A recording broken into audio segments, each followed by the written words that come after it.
চলমান ছিল সেটিকে উপেক্ষা করে কিন্তু এখন শিক্ষার্থীরা কিন্তু তারা যে দাবি তুলছেন যে শিক্ষামন্ত্রী পদত্যাগ, আসলে তাদের যে মেন দাবিটি আসলে ছিল সেটি হলো তারা আসলে চাচ্ছেন যে শিক্ষামন্ত্রী পদত্যাগ এবং তাদের যে অভিযোগ সেটি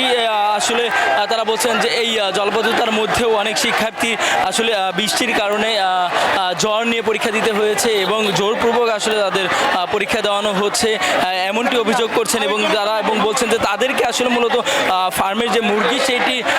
উপাধি দেওয়া হয়েছে, সেই উপাধি দেওয়ার পর থেকেই আসলে তারা শিক্ষার্থীরা আসলে 11:45 নাগাদ তারা এই আন্দোলনটি চলমান রাখে এবং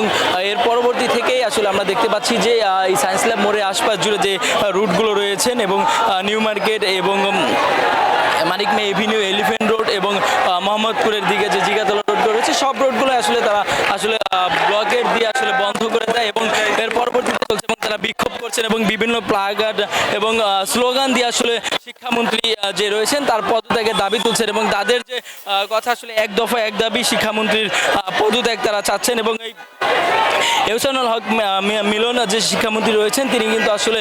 তাদেরকে যে ফার্মের মুরগি বলেছেন এটি নিয়ে আসলে তারা বেশি বিক্ষোভ করছেন এবং তারা বলছেন যে আসলে যে ঢাকা সহ দেশের বিভিন্ন অঞ্চলে যে আসলে জলাবদ্ধতার কারণে এবং বর্ষার কারণে যে শিক্ষার্থীরা পরীক্ষা দিতে পারছেন এবং জ্বর নিয়ে আসলে তাদের পরীক্ষা দিতে হচ্ছে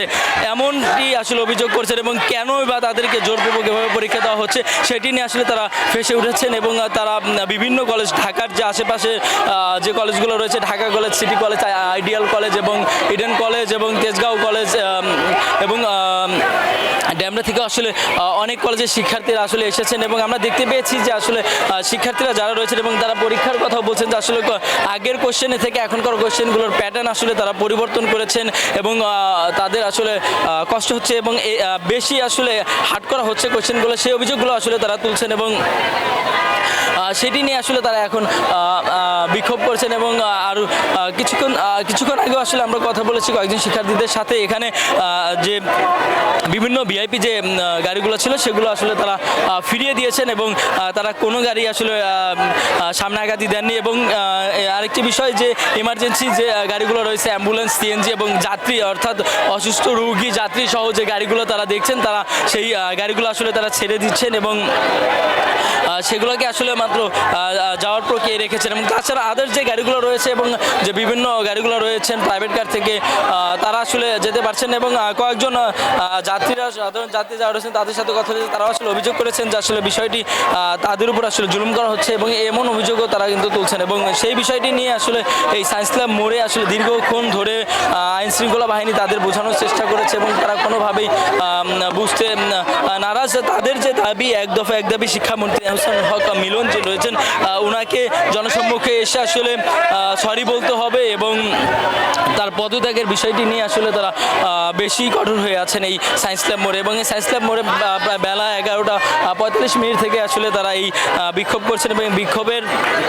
পরবর্তীতে দেখতে পেয়েছি যে আসলে এখানে তীব্র যানজট তৈরি হয়ে গেছে এবং এই যানজটের ভিতরে অনেক যাত্রী যারা রয়েছেন সাধারণ যাত্রী তারা কিন্তু আসলে অভিযোগ করছেন যে আসলে তাদের উপর আসলে এভাবে আসলে জুলুম করা হচ্ছে, এটি যেন না করা হয় এবং তাদেরকে ছেড়ে দিয়ে তারা যেন সংশ্লিষ্ট যে মন্ত্রণালয় রয়েছে সেখানে যেন কথা বলে আসলে বিষয়টি আসলে সমাধান করে এমনটি তারা দাবি তুলছেন এবং আমি দু একজন শিক্ষার্থীর সাথে কথা বলেছে এবং তারাও কিন্তু আসলে বলেছেন যে তাদের যে দাবি তাদের একটি মাত্র দাবি শিক্ষামন্ত্রী পদত্যাগ এবং জনসম্মুখে 45 থেকে আসলে